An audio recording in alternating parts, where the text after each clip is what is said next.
When President Franklin Roosevelt came to St. Louis in 1936 to dedicate this memorial, he reminded the thousands who were present that we do not build monuments to war, we do not build monuments to conquest. We build monuments to commemorate our desire for peace. With those words still ringing true, it is fitting that we are gathered here at Soldiers Memorial today to remember and grieve the 1995 genocidal killing of more than 8,000 Bosniak Muslim men and boys in and around the town of Srebrenica during the Bosnian War. The whip-like tale of the monster of war and killing is long and deadly. In 1997, 2 years following the genocide, 22-year-old U.S. Army Specialist Jeremy Scott Brown of Troy, Illinois, just across the river here, was serving in Sarajevo on the NATO-led stabilization force. The mission of the force was to deter hostilities, stabilize the peace, and contribute to a secure environment. On July 15, 1997, while returning to Sarajevo, the transport vehicle which Brown and others were traveling in crashed into a gully during a torrential rainstorm.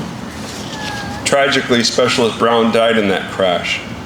The loss of Brown left a wound in his family and community. One community member recalled, "Everyone in the town knew Jeremy. He was friends with so many people." And another shared that he would make you laugh until you just couldn't laugh anymore. The deadly whip-like tale of war and killing took Jeremy Brown from us. He is memorialized here at Soldiers Memorial on the memorial behind you and to your left. While we are gathered here to commemorate those we lost in the genocide, it is fitting to remember that such atrocities reverberate throughout communities across the globe. Welcome to Soldiers Memorial. No place is more fitting to gather, remember those we have lost, and renew our dedication to peace. Thank you.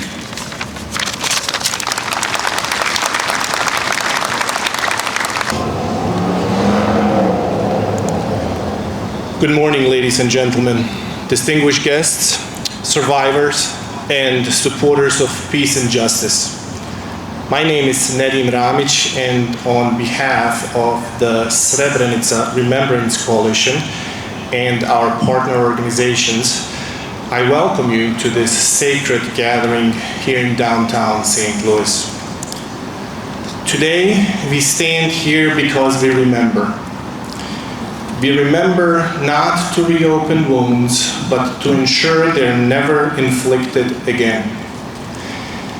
It was 30 years ago in July of 1995 that the world witnessed the darkest chapter of the aggression on Bosnia, the genocide in Srebrenica.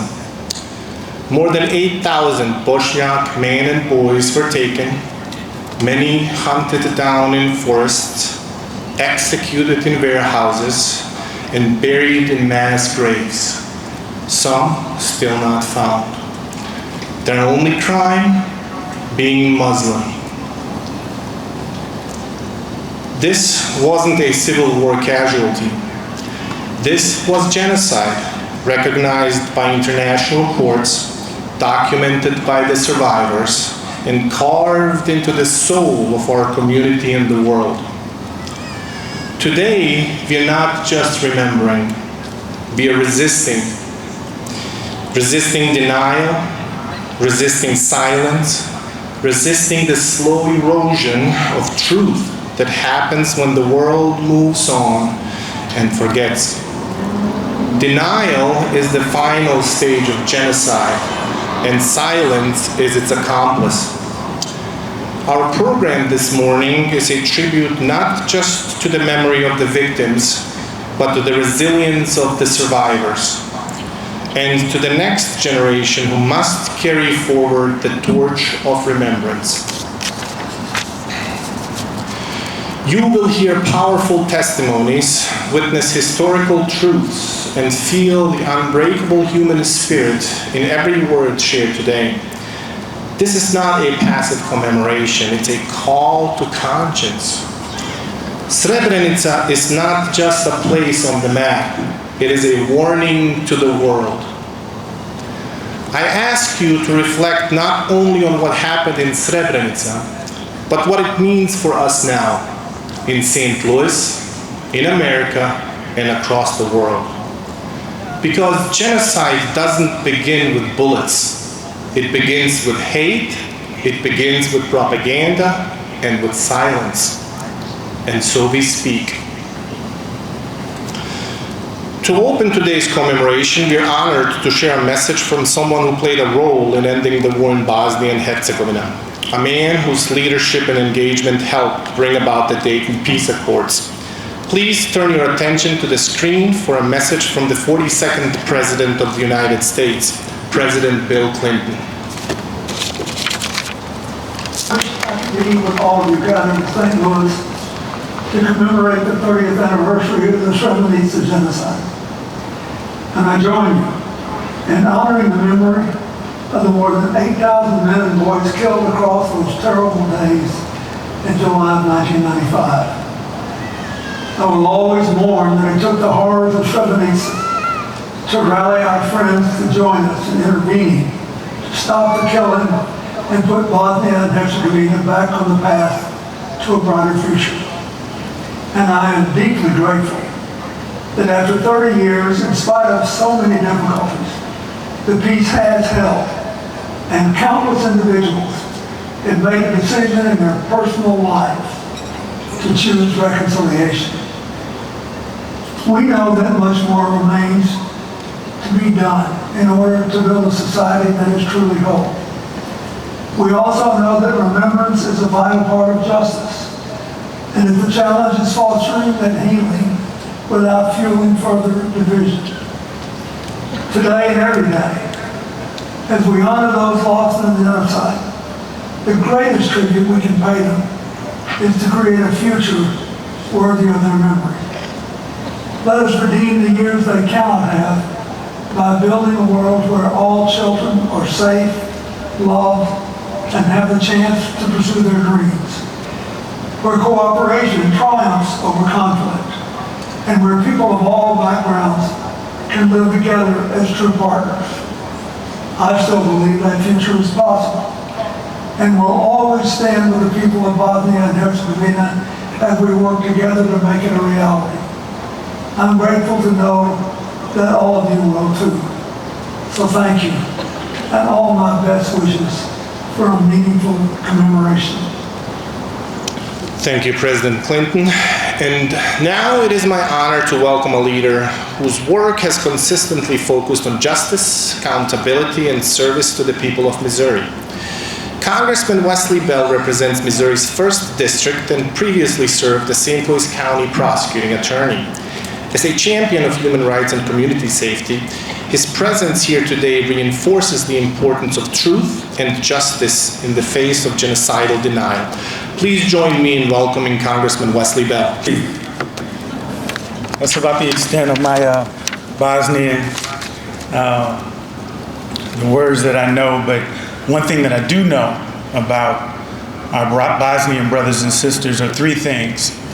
1, Bosnians are a hardworking people.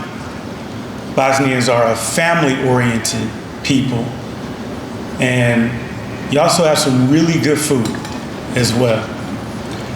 But this commemoration is solemn, it is necessary, and I'm grateful to stand alongside you. This morning, we remember the thousands of Muslim Bosniaks who were murdered at Srebrenica. We remember their families and a community that was torn apart. And we remember that they were targeted not for what they did, but for who they were. Srebrenica should have never happened, and yet it did. Not because the world didn't know, but because in too many places, the world chose to look away.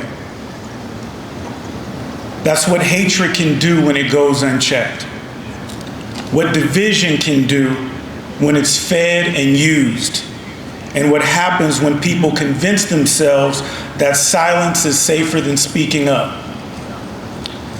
What we remember today is not just a moment in history. As Nadim said, it's a warning.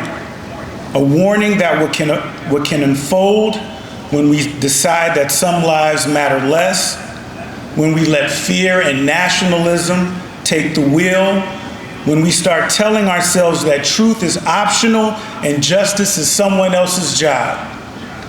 That kind of thinking didn't end in the 90s.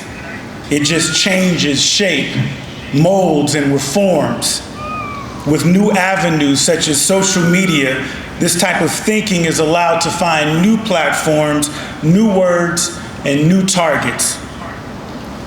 St. Louis is proud to be the home of one of the largest Bosniak communities outside of Bosnia and Herzegovina.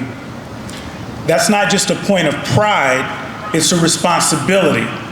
It means that we don't get to treat this as a distant history. It means that we have a duty to honor that history and to support those who live with its legacy and trauma every day. It's because of them that I'm proud to serve as the co-chair of the Congressional Caucus on Bosnia and Herzegovina. And it's because of them that I take seriously the job of standing up to hate, standing up for truth, and standing up with those who refuse to forget. The lesson of Srebrenica isn't just what happened, it's about what was allowed to happen and whether we let that same pattern repeat again. Thank you again for being here. Thank you for remembering the victims and their families. And thank you for holding the line for justice and for one another. Thank you. Thank you, Congressman Bell. Next, we're going to hear a proclamation from the city of St. Louis, and I think Ermin Grbić was supposed to be here to receive it on behalf of our community. City of St. Louis has been a great host to our community, and we want to thank them very much from the bottom of our heart for having us here. So here comes Ermin.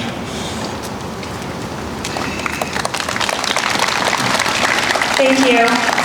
My name is Ann Schweitzer. I'm one of the alderwomen in the city of St. Louis, and we today have a resolution to present, which I will read, recognizing the 30th anniversary of the Srebrenica genocide. Whereas on Saturday, July 12th, the Bosnian community in St. Louis will mark the 30th anniversary of the genocide at Soldiers Memorial Museum. This event will honor the memory of the victims and highlight the importance of peace, justice, and unity. And whereas 30 years ago, the world reacted in horror to the events during the Bosnian War, this became the site of a massacre that is officially recognized as a modern genocide. According to the United Nations, at least 8,300 Muslim men and teen boys were killed or went missing at the hands of the Serbian army. And whereas the coalition began discussions about the anniversary 2 years ago. For this group's members, which include survivors of Srebrenica, the anniversary represents more than just the difficult memories. They consider it the responsibility to speak out on behalf of those who are killed and to keep their memory alive. Whereas the vast majority of St. Louis residents have either met a Bosnian or will meet a Bosnian because the population is so large, it remains important to remember that most of the Bosnian population in St. Louis is here because they are from areas that were brutally attacked, and we will carry those stories and trauma for centuries to come. Therefore, be it resolved, the Honorable Board of Aldermen of the City of St. Louis, that we pause to recognize the observance of the 30th anniversary of this genocide. We will remember this not just because of the lives lost, but also because of the lives throughout the world that can still be saved. We would like to present this from the City of St. Louis here today to you all. Thank you for your time. Once again, thank you to the City of St. Louis for this proclamation. And now, it is my honor, and I invite the podium a survivor and a voice for many in our community. Speaking on behalf of the Association of Survivors of the Srebrenica Genocide in St. Louis, please welcome Jusmir Handžić. Assalamu alaikum and good morning, everyone. My name is Jusmir Handžić, and I want to thank you for being here today to honor the memory of more than 8,000 innocent lives lost in Srebrenica genocide. This moment 30 years later, is not just about remembering, but about making sure that truth lives on in our hearts of our children's and generation that follow. I was born in small village of Osmace near Srebrenica. It was home, a peaceful place where my family and I lived until I was just 4 years and a half. The peace was destroyed where our neighbors, people who believe to be our friends, forced us out simply because we were Bosnian Muslims. We fled down city of Srebrenica, where we lived in an abandoned home that was burned by the fire.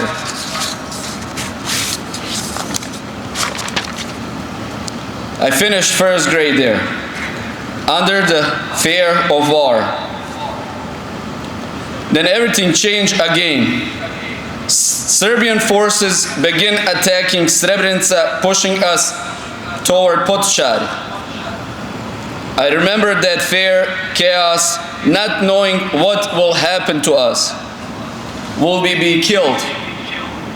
Would we be transported? No one couldn't say. In that moment, my father made a decision, likely saving his life, separating from us. We did not hear from him more than a month and 5 days. We only know what survivors who came through the forest had told us.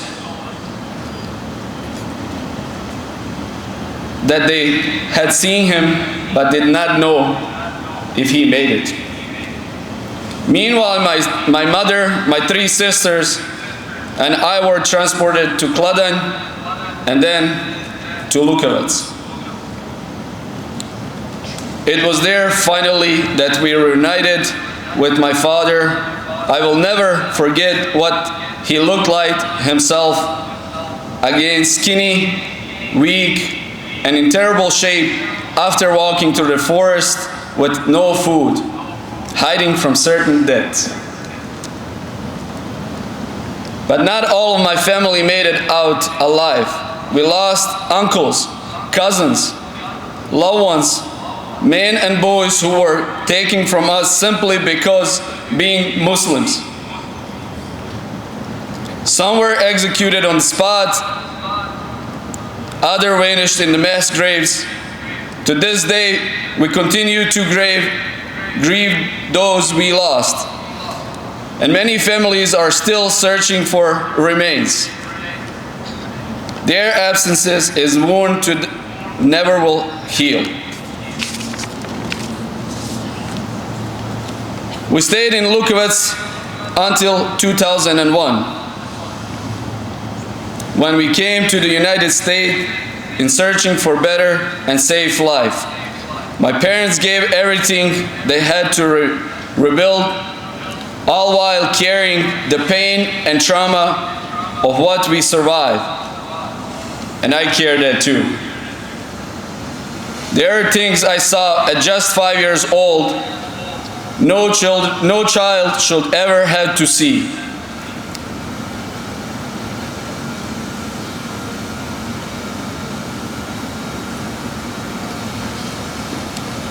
But despite all the pain, I stand here today with hope, because I know it is now my responsibility, our responsibility, to tell the stories. I do this so my children know where they come from. I do this so your children and grandchildren will never forget what happened in Srebrenica and Bosnia and Herzegovina. Silence is not option. Forgetting is not option. That is why I'm proud to be part of this Survivor of Srebrenica Genocide St. Louis organization. Together, we are preserving the truth, honoring the victims, and supporting survivors. Over the years, we have worked to educate others, organize commemorations, and continue those who carry this history. But there is still so much to do. We have big plans for the future to expand outreach, host survivor panels, develop educational, engage with youth so they grow up understanding the truth, the history, and lesson that must never be forgotten. We continue to do this alone. We cannot do this alone. We invite you, whether you are a survivor, a friend, or simply someone who cares, to join us, to support our mission, to help us continue telling the truth. You can learn more or get involved by visiting upsgstl.org. As we gather here today, may we stand united in memory, in truth, and in purpose. May we honor the victims of Srebrenica, not just with our hearts, but with our actions. We remember, we speak, and we promise never again. Thank you.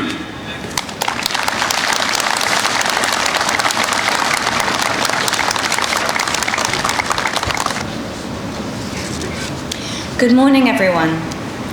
My name is Helen Turner, and it's an honor to be here with you this morning. Today, I'm representing one of the partners for this important program, the St. Louis Kaplan Feldman Holocaust Museum, and I have the distinct privilege to introduce our next speaker. It has been a true gift to know and work with Elverdeen Passage for the past 4 years.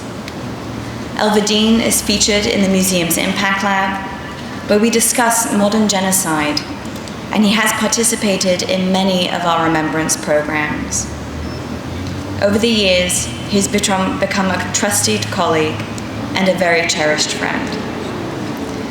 Elverdeen was born and raised in Bosnia and Herzegovina. He came to the United States after the war with his sister in 1996 and settled in Burlington, Vermont. As a US citizen, he lives with his wife, Adina, and their 2 young children on a quiet street in South St. Louis. He currently works as an inventory control supervisor at Marlowe Coil DRS. As a survivor of genocide in Bosnia and Herzegovina, Elverdeen was one of the first witnesses to testify in 2012 at the war crimes trial of the military commander Ratko Mladić by the International Criminal Tribunal for former Yugoslavia. His testimony was used to show that Mladić's forces committed extermination, forcible deportation, numerous crimes against humanity, mass murder, and genocide on an organized basis. Mladić was the Serbian general who initiated the siege of Sarajevo and later led the forces that massacred over 8,000 Bosnian men and boys after overrunning the United Nations safe area of Srebrenica. He was indicted for war crimes in 1996 and was at large until 2011. Elverdeen told the court about a less infamous incident, a mass murder in the village of Grabovica, where 162 men were brutally murdered. It was the last time he saw his father, his uncle, his cousins, and friends from nearby villages. Their bodies were never recovered. Now we will watch a brief video that shows Elvadim bravely sharing his testimony before the International Criminal Court. After the video, Elvadim will join us to share more of his experiences. Rich Mom, I'll be standing here where the podium is. Mr. Grimm will be next to me, and then Arthur will be sitting at the end. So when I'm walking tomorrow, everyone's going to be here pretty much. Everybody will be here. Even defense. Defense will be here, and Wattage will already be in the courtroom. Okay. And he does have the 2 security guys on each side. I mean, if you remember when you come in as a deep breath. Yes. A little bit nervous. Brings the memory back. The first witness that testifies is an extraordinary young man who was 14 at the time, Elvadim Passage, and it's a crime that occurred in 1992, and it mirrors the crime committed in Srebrenica in 1995. And we've decided to call him first because it really demonstrates the way Mladic approached war and his willingness to commit terrible crimes. People just tell in his own words what happened to him and his family. And my wife is going to be somewhere back. Yes, yes. And she'll be back right when she. What's your impression of his recollection? Rock solid. Yes, yes. My impression is when he goes back in time, he remembers it exactly as he experienced it. He says he's nervous, but he looks okay. There's no just appropriate level of nervousness that you expect, and I'm sure that will be gone after the first few minutes in court. I agree. I think as soon as he sits down and starts talking, I think he'll be fine.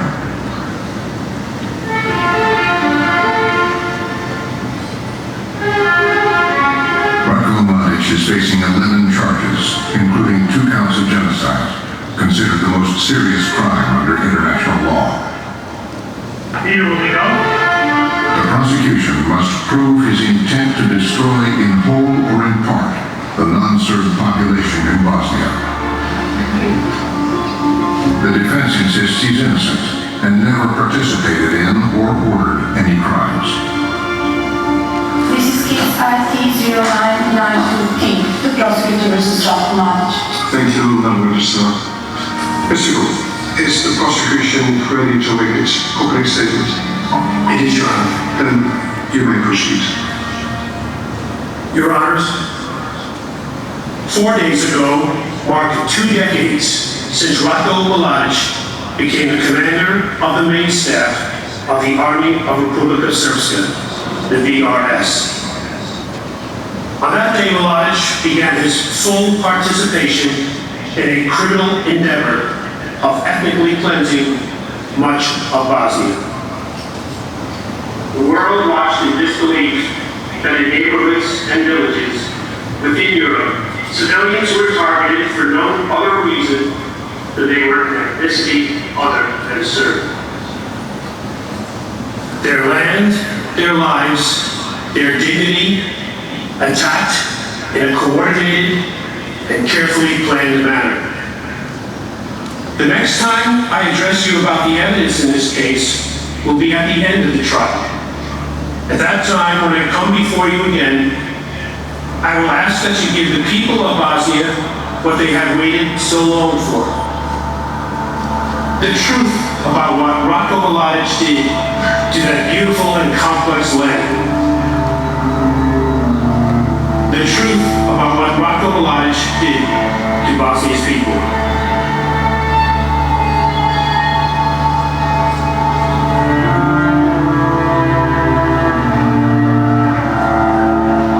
Is the prosecution ready to call its first witness? Your Honor, the prosecution is ready to call its first witness, Mr. Elvadim Passage. I solemnly declare that I will speak the truth, the whole truth, and nothing but the truth. Thank you, Mr. Passage. Please be seated. You will now first be examined by Ms. Weibel, who's counsel for the prosecution. Thank you, Mr. President. Members. Good afternoon, Mr. Passage. Could you tell us the size and ethnicity of your village? My village, Harvachini, was 100% Muslim and approximately 100 houses. turn your attention to May of 1992. Was there a religious occasion celebrated in your village? Yes, we were celebrating our holiday right on the first day we went to the mosque. I was excited as a little boy. On our second day, we were attacked. The bombs and the shells started landing in our village.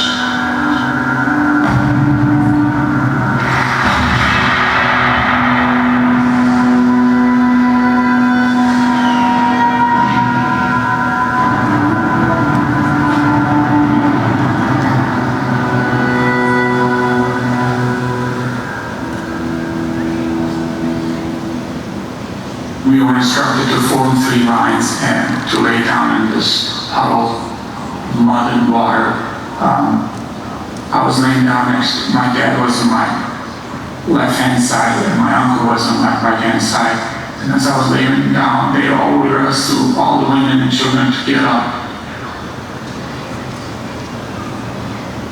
And at first I didn't want to get up because I was afraid to separate from my dad. And he told me to get up. I told him, no, I don't want to go without you.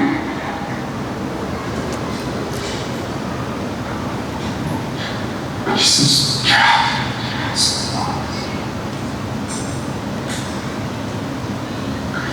And my uncle insisted, he says, get up, you will survive.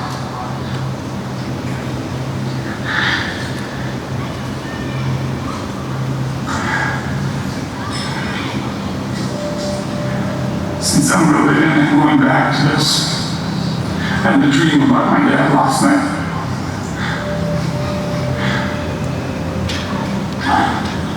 For the first time, I was able to see his face. I'm glad, because most of the dreams, nightmares that I had from the personal experience, I was always trying to reach him. I saw his face. I miss my dad. Can we find my dad? I'd like to find my dad.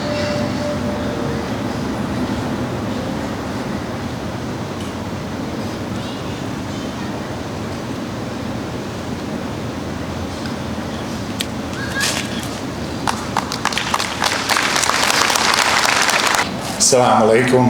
Good morning.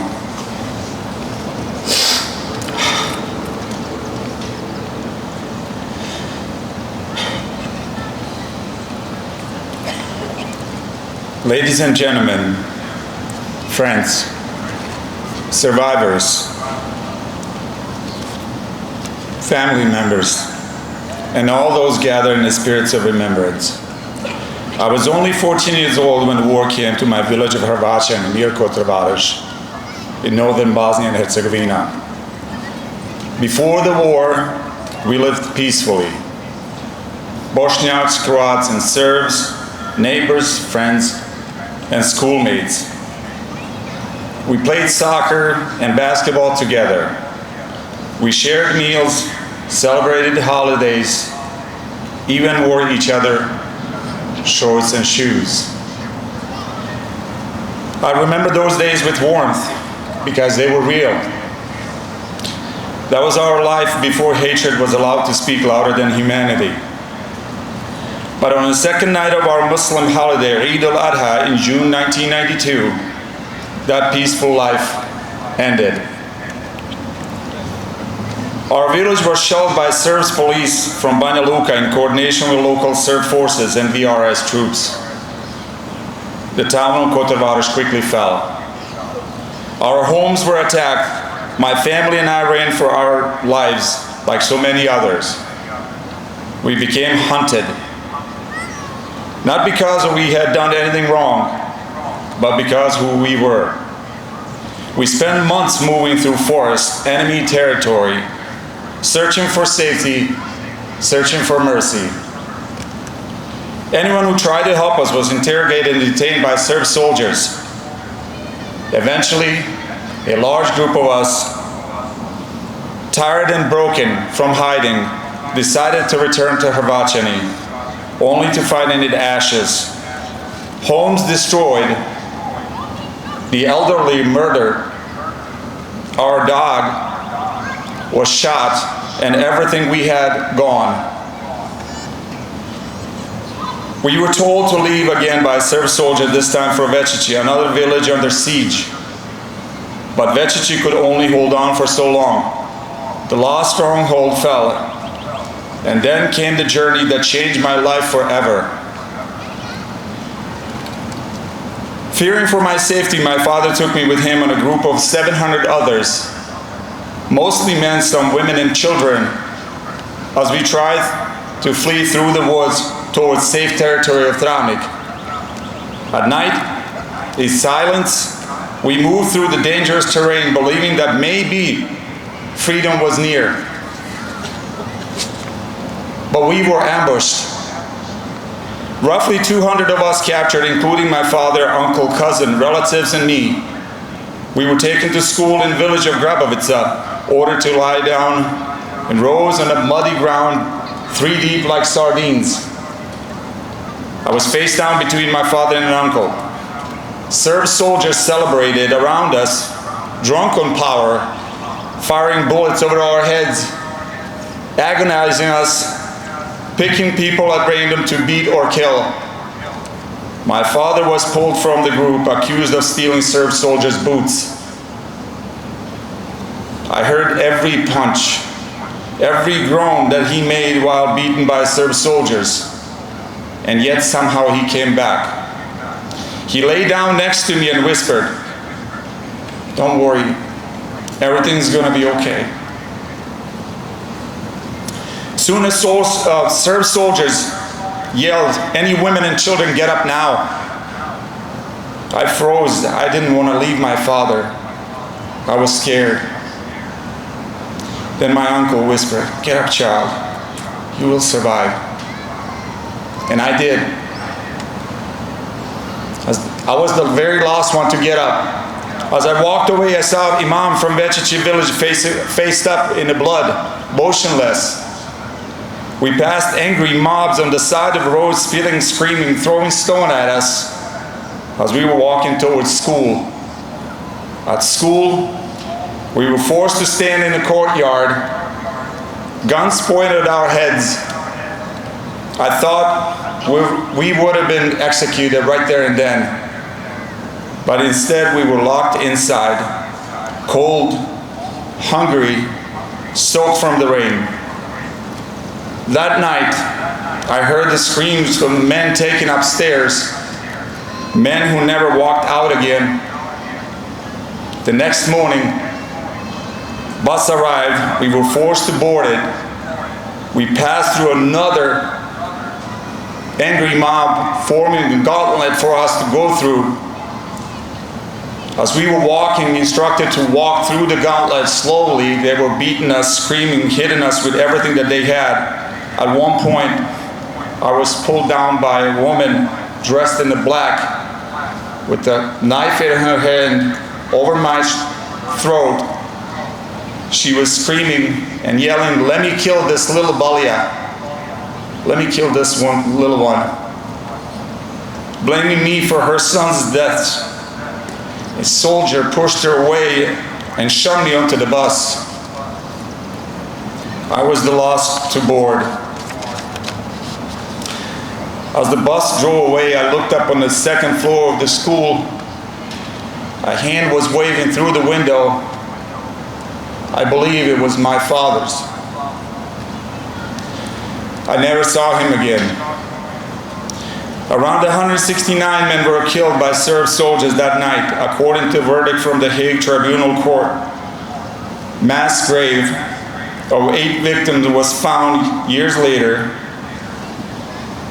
My uncle's remains were among them. Others, like my father, cousin, and relatives, are still missing to this day. It has been 33 years, and still the pain of loss and injustice remains. But we're here today to remember them,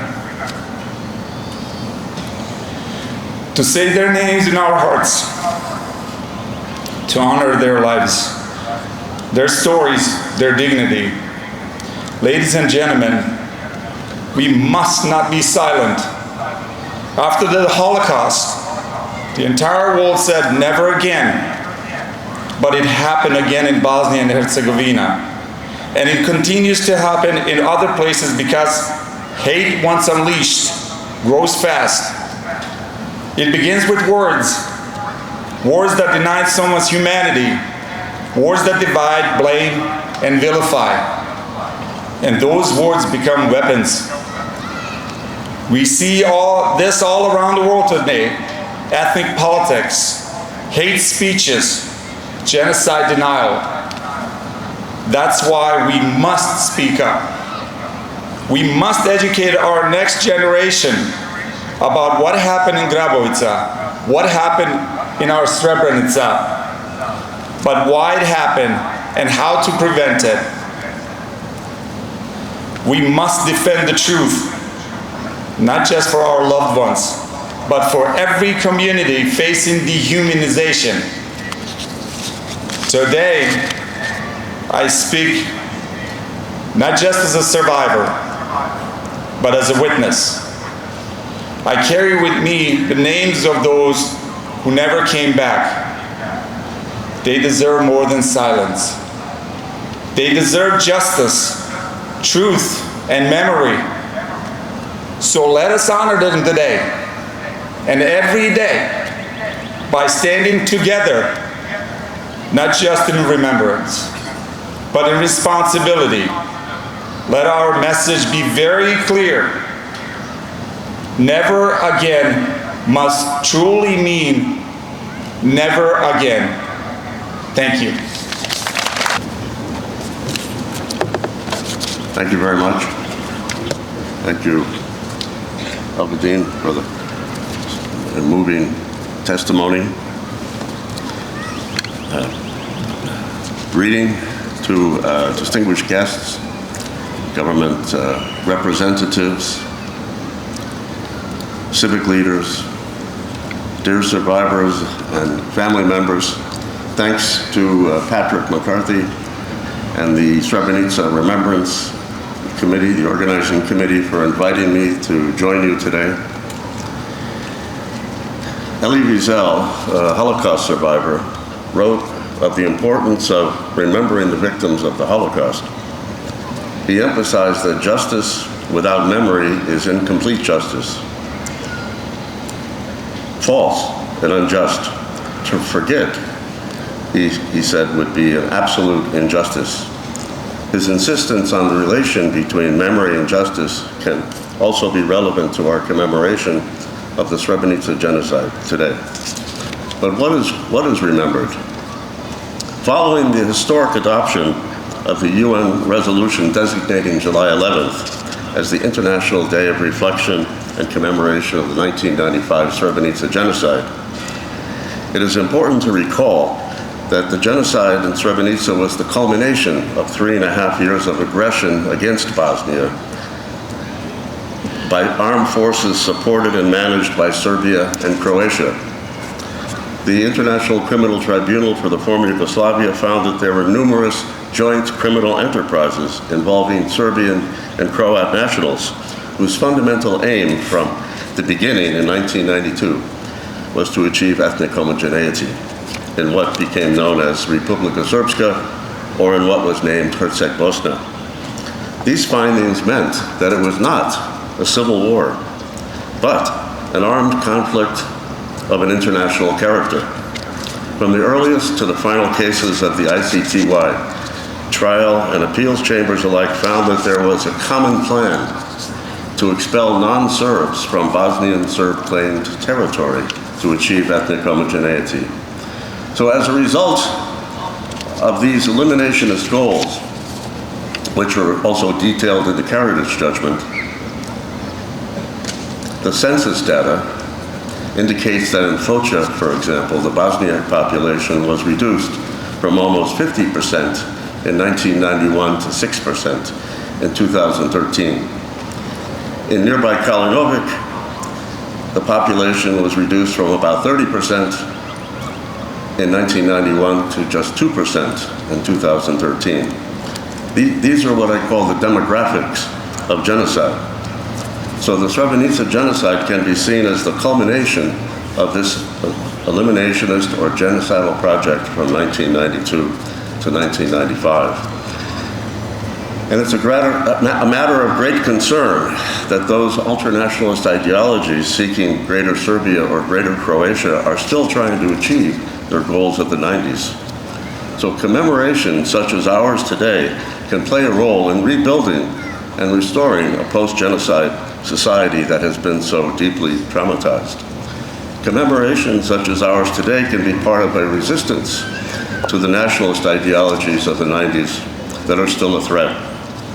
A UN Human Rights Council report in 2020 emphasized that without memory and without commemorations, the rights to truth and justice cannot be fully realized, and there can be no guarantee of non-recurrence or non-repetition. The report insisted that a commitment to memorialization is crucial for promoting the development of a culture of democracy and respect for human rights and ensuring an inclusive society. However, you're aware, some of our guests may not be aware, but practices of memorialization and commemoration have been consistently prohibited in Republika Srpska. At sites where the atrocities were judged to be part of the Srebrenica genocide, such as Kravica Warehouse, Petkovici Dam, Dom Kulture Pilica in Zvornik, where 500 men were executed. There are no memorials permitted at these sites. I managed to visit and gain access to Dom Kulture Pilica last August to bear witness and lay flowers to honor the memory of the victims. I was deeply affected by the realization that the walls and doors are still riddled with bullet holes from the very moment of the executions. In addition, in Republika Srpska, survivors are assaulted and re-traumatized on a daily basis by monuments glorifying the perpetrators and celebrating the crimes. A mural of Ratko Mladic, who was convicted of genocide, welcomes visitors to Kalinovic with the inscription Grad Heroj, Town of the Hero. The mural is in violation of Bosnia's criminal code. Despite numerous appeals to the High Representative and meetings with his legal and political advisors, meetings that I arranged and attended with survivors, the mural has not been removed. And such a glorification of the war criminals threatens a repetition of the atrocities. A genuine commitment to memory with justice demands that survivors be allowed to install memorials and that memorials glorifying the perpetrators be removed. That denial and hate speech be prosecuted. As we commemorate the Srebrenica genocide today, it is incomprehensible and unacceptable that the mural of Ratko Mladic stands at the entrance of Kalinovic. Let us dedicate ourselves today to remembering each and every victim of the Srebrenica genocide, as well as those who are victims of the nationalist goals of removing non-Serbs from large areas of Bosnia and ensure that there is memory with justice. As we remember the Srebrenica genocide and its 8,372 victims, it's important to remember that human beings are not an abstract number. In 2014, when I was in Srebrenica, a journalist suggested I go to Potocari. They said I should witness the arrival of the trucks bringing the human remains of the victims who had been exhumed from mass graves. They were coming to Srebrenica Memorial Cemetery in preparation for burial. When I arrived at Potocari, I found myself witnessing family members as they moved hundreds of coffins from the trucks into a warehouse in preparation for burial. That year, there were over 400 coffins. I suddenly realized that I could not be a spectator. I joined the line of men and helped move the coffins into the warehouse. As the coffins came down the line, one by one, we bore the weight of each life that was taken from us and the grief of each family. We were bearing witness to the truth of the genocide as the victims finally came home to Srebrenica to their final resting place, one by one. My thanks to each of you today for your courage, for your activism, for your leadership in the struggle for truth and justice. I'm grateful, so grateful to be with you today as we stand together to bear witness to the truth of the Srebrenica genocide and honor the memory of the victims. Together, we resist denial, the glorification of war criminals, and raise our voices to advocate for truth and for justice for those who can no longer speak, to ensure they are not forgotten. As we go forward, let us resolve to advocate for a memorial at Dom Kultury Pilica and the other sites nearby, and to remove that Mladic mural in Kalinovic. Thank you.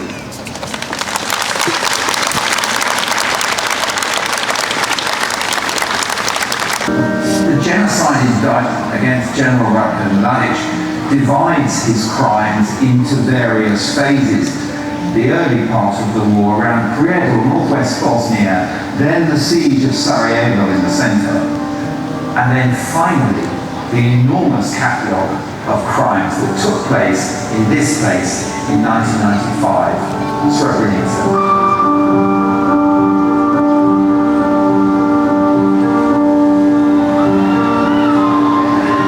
The UN declared the Srebrenica enclave to be a safe area, but in fact, as Mladic planned its capture, the Dutch UN troops who were meant to defend it had been abandoned by their higher commanders. Srebrenica was overrun and more than 20,000 frightened Muslim women and children crammed into the Dutch base. Mladic guaranteed the women and children safe passage, but meanwhile his troops hunted the men of Srebrenica.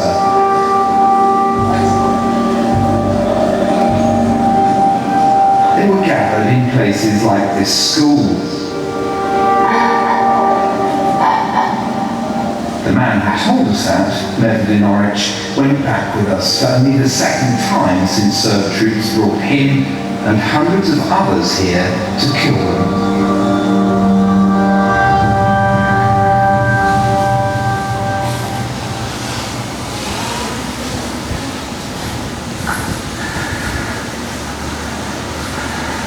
Ovo je bila žalostko. Ja sam otprilike uvijek veš, tu sam ležao, no.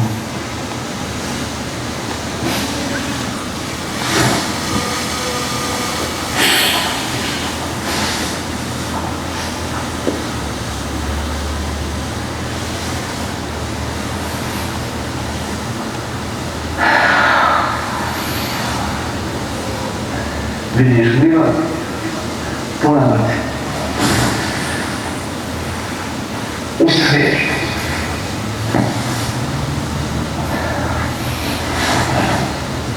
Šta sam odbila vrati? Pokušao sam to, nije došlo. Mevlidin survived by playing dead among the corpses, and at night he escaped over the mountains to government territory. Ova zemlja je puna krvi.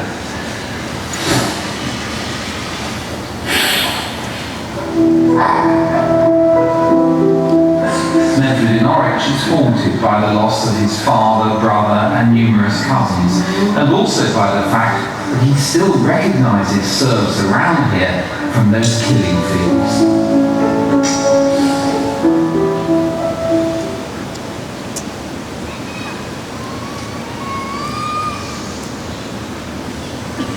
Ladies and gentlemen, it is my privilege now to introduce a voice born from tragedy, yet defined by resilience.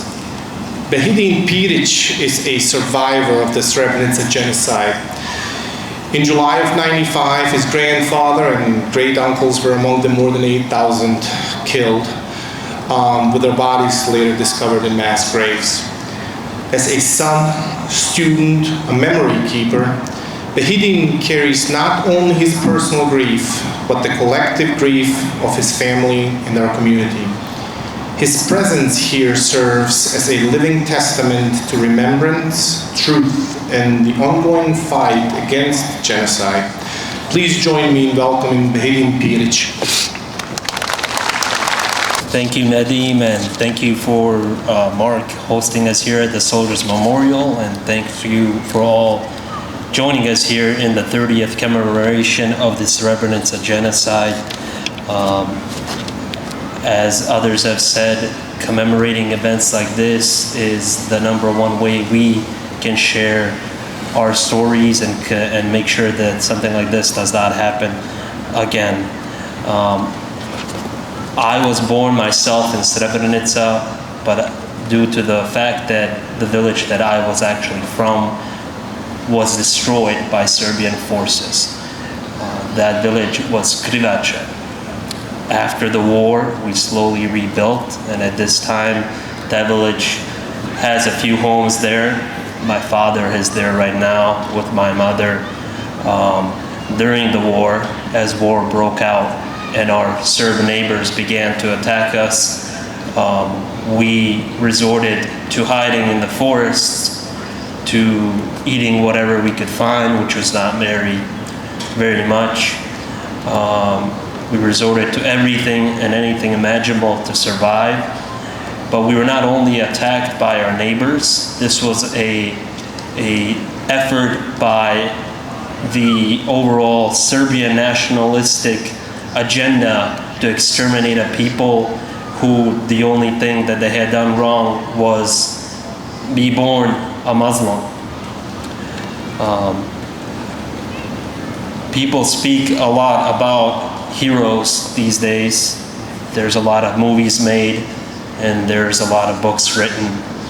As I look through the crowd here, I can see many people who have experienced firsthand the events that I'm talking about, and I would call these people heroes. We are privileged in St. Louis especially to share our everyday lives with survivors from Srebrenica and from all other parts of Bosnia.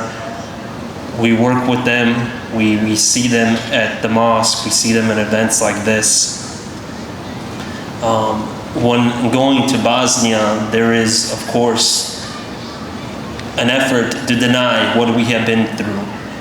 In my own travels to Bosnia, I experienced discrimination because I was who I am in my own city of Srebrenica, where I was born, where I was denied any identifying documents under the pretense that they had lost it during the war, even though I had provided everything. So this is very important to realize, that this is not an event it happened 30 years ago, and we definitely do need to remember. But we also need to remember that this denial of our rights as Bosnians and as Muslims is happening right now. When I look at these flags out here that have these golden lilies, there is an award in Bosnia called the Zlatni Lilan, the golden lily, that we give to people who were soldiers. But I would say that these lilies on these flags should represent the survivors who went through everything that they went through. My golden lilies that I would want to remember and commemorate are people like Ramis Salahovic, Alija Mujic, Mirsad Bulibašić, Rashid Numanovic, Osman Bulibašić, and his sons and daughters. It is important for us to realize that as we gather here, all over the world, there are other people gathering in remembrance of Srebrenica. But we must realize that we need to continue our efforts and teach the youth of the world what happened, because they do not know what happened. There is more people who are concerned with denying what happened than with sharing the stories and protecting stories of those who experienced it. Again, thank you all for coming here and for commemorating the 30th anniversary of the Srebrenica genocide. I pray that Allah grants all of those we lost eternal peace as we honor them here today, and I pray that Allah gives the rest of the world peace so we can live better as neighbors, as a big family of Bosnians and all other nations, creeds, and religions. Amen.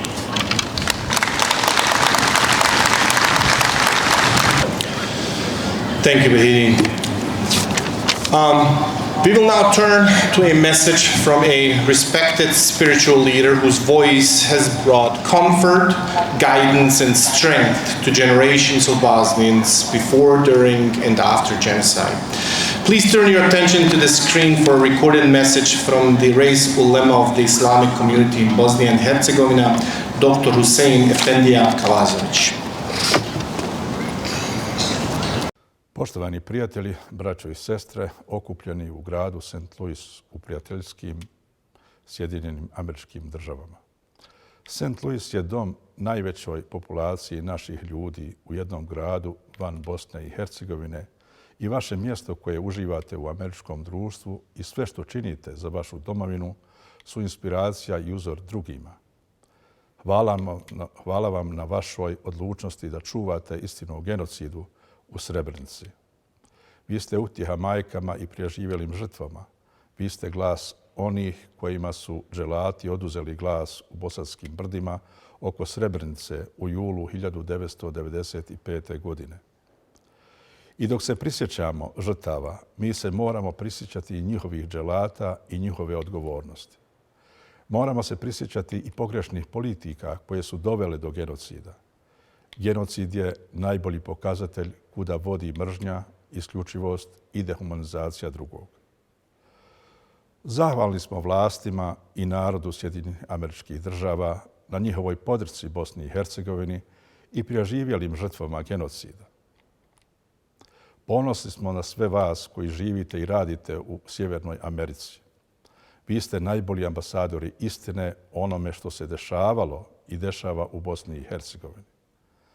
Zahvalni smo vlastima Sjedinjenih Američkih Država na podršci rezoluciji Generalne skupštine Ujedinjenih naroda kojom se ustanovljava Međunarodni dan refleksije i komemoracije genocida u Srebrenici 1995. godine. Na nama je sada da učinimo sve kako ova rezolucija ne bi bila samo još jedna neispunjena rezolucija UN-a koja bi ponovo iznevjerila Srebrenicu. Na kraju vas selamim i pozdravljam, moleći uzvišnog riječima iz potočarske dove: Svemogući Bože, ujedini naša srca u vjeri i ljubavi, učvrsti korake naše u istini i pravdi, osnaži volju našu u bratstvu i slozi, udruži misli naše u domu i domovini. Molimo te, Bože, da tuga bude nada, da osveta bude pravda, da majčina suza bude molitva, da se više nikada i nikome ne ponovi Srebrenica. Good morning, ladies and gentlemen. My name is Irma Dizdar, and it is my honor to introduce our next speaker, my husband, Elvir Ahmetović, a man whose life story is not only one of survival, but of strength, resilience, and dedication to truth and education. Elvir is from Srebrenica, and like many of you, is a survivor of the genocide that took place there in 1995. He suffered unimaginable losses, including the deaths of several close family members and countless more distant relatives, friends, and neighbors. All this under duress of internal displacement, famine, and lack of most basic elements needed for human survival. After years of uncertainty, he resettled in Sarajevo, and in 2001 made a journey to the United States. Today, Elvir and I live in South St. Louis City. He has devoted his career to teaching social studies. Through his work, he not only educates young minds about the past, but also embodies the importance of memory, justice, and compassion. Please join me in welcoming Mr. Elvir Ahmetović.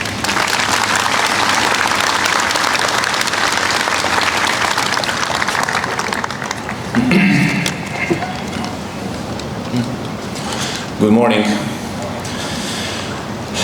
Distinguished guests, survivors, fellow Bosnians, and our American friends. As we gather today to mark the 30th anniversary of the Srebrenica genocide, our hearts are heavy with sorrow and pain. We come together to remember and honor our loved ones, our sisters and brothers, fathers and mothers, uncles, grandfathers, cousins.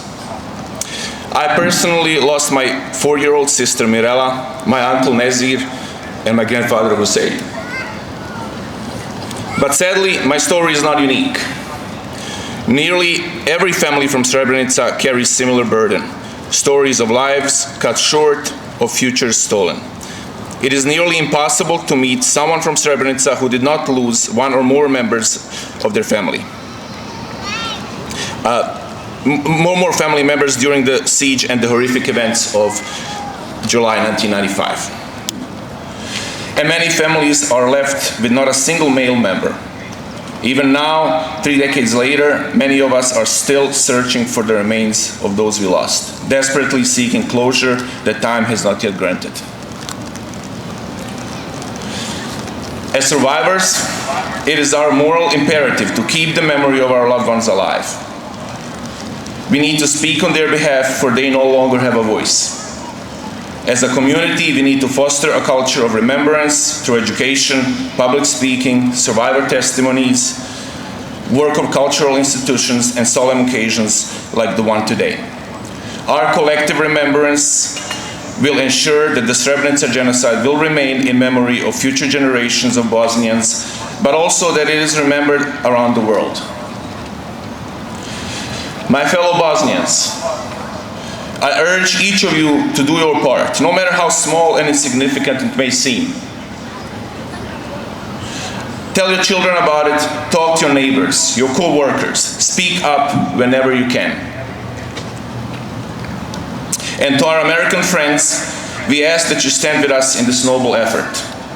Your support amplifies our voices and helps us ensure that the memory of Srebrenica endures as a warning and call to conscience for all humanity. Let us not forget that Srebrenica did not happen in a vacuum. It was the culmination of a deliberate and systemic campaign on the part of the Bosnian Serb political and military leadership of vilification and dehumanization of Bosnian Muslims that progressed into ethnic cleansing, concentration camps, and mass killings all over Bosnia. Thousands of Muslims had been killed in towns like Prijedor, Kozarac, Bijeljina, Zvornik, Banja Luka, and the remaining population was either forcefully expelled or placed into concentration camps. Elvedin's testimony, just a few minutes earlier, serves as a grim reminder of these atrocities. And yet, today, 30 years later, we are witnessing full-blown efforts by the politicians of Republika Srpska and Serbia to minimize crimes committed in Srebrenica. They are continuously and with increasing audacity trying to discredit judicially established facts and push their own false narrative about Srebrenica. They are glorifying convicted war criminals as heroes, erecting their statues in public spaces, painting their murals, writing poems about them, and even naming schools after them.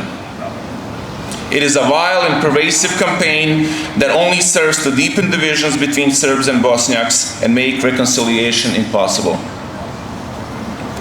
It is a narrative we must confront, collectively and with unwavering determination. We cannot remain silent. Silence in the face of such denial becomes complicity. A further insult to the victims, even more shameful than the silence and denial of the perpetrators themselves. We owe it to those we lost to speak the truth and stand against the distortion of history. But today, along with sorrow, I am also filled with a profound sense of hope. We as community have gathered today not just to mourn, but to celebrate the lives of our loved ones. 30 years later, we are determined as ever in our commitment to safeguarding the truth, upholding justice, and cherishing the memory of the innocent victims. And allow me to finish by saying this.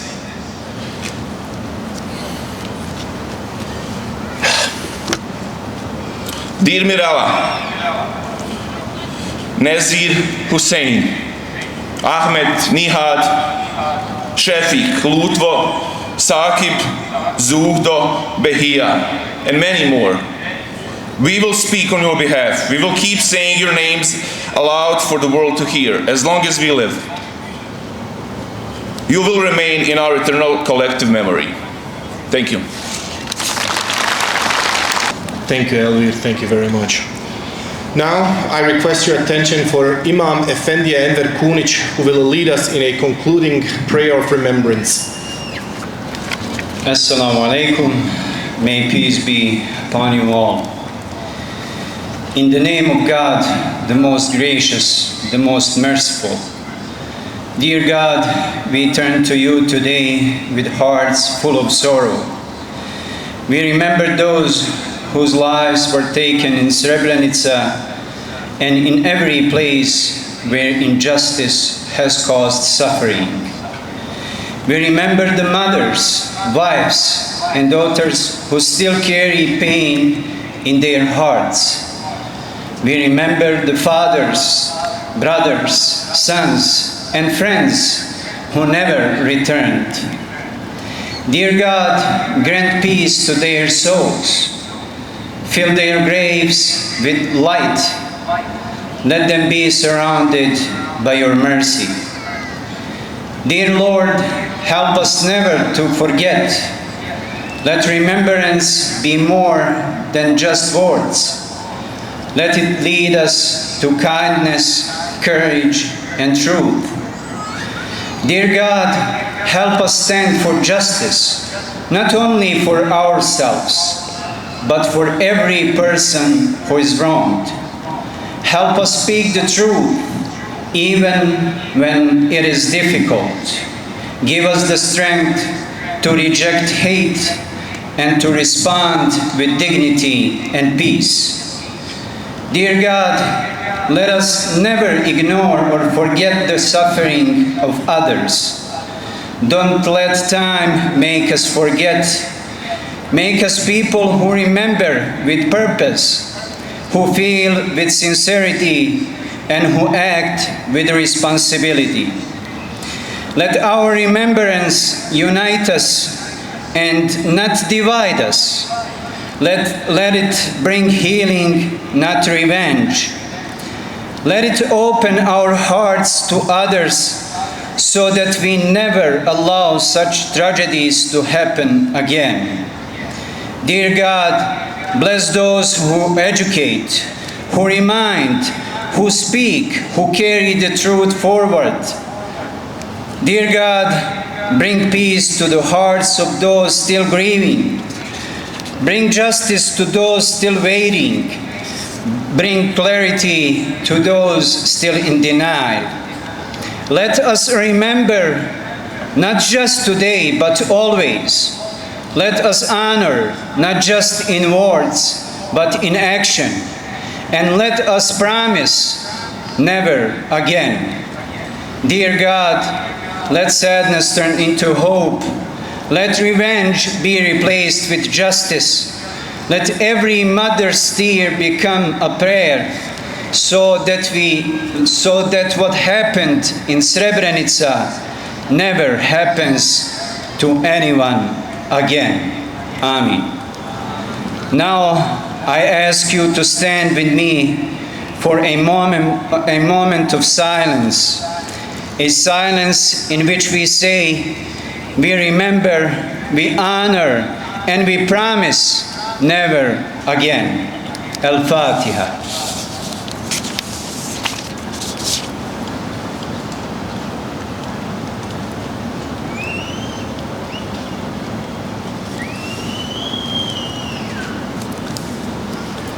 Thank you.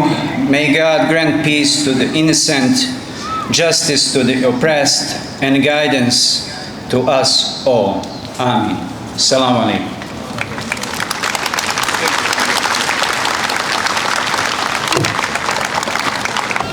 Thank you. Thank you very much. As we come to the close of today's commemoration, once again I want to thank each and every one of you for showing up, for remembering, and for standing on the side of truth. The names, faces, and stories we've honored today are not distant memory. They are part of our present.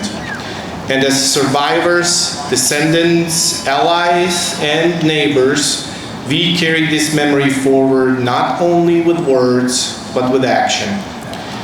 In just a few moments, we will begin our silent memorial walk through downtown St. Louis. This walk is symbolic. It reflects the path of those who were forced to march in fear, who were separated from their families, and who never returned home. It also reflects our commitment to never forget and never allow denial to erase what happened in Srebrenica. Here are just a few pointers and instructions for the walk. We will begin lining up directly on the corner of Market and North 13th Street behind the Srebrenica banner over there. Volunteers are going to be around en route to guide and ensure everyone's safety. The walk will proceed west on Market Street, and then we're going to go north on 17th, and then east on Chestnut, and then back here to the park over there, forming a respectful and visible loop through the heart of our city. This is a silent walk. We ask that you refrain from chanting or making any noise out of respect for the victims and sacredness of this occasion. Let us walk in dignity. Let us walk with unity. Let us walk in remembrance. Thank you. Thank you very much.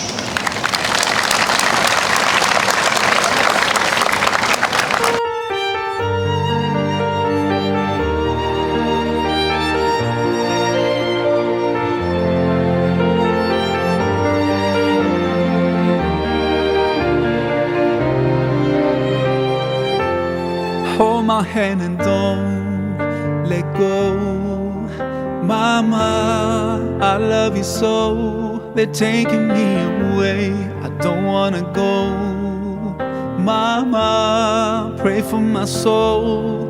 I don't know what I've done wrong and why they hate me so. Don't forget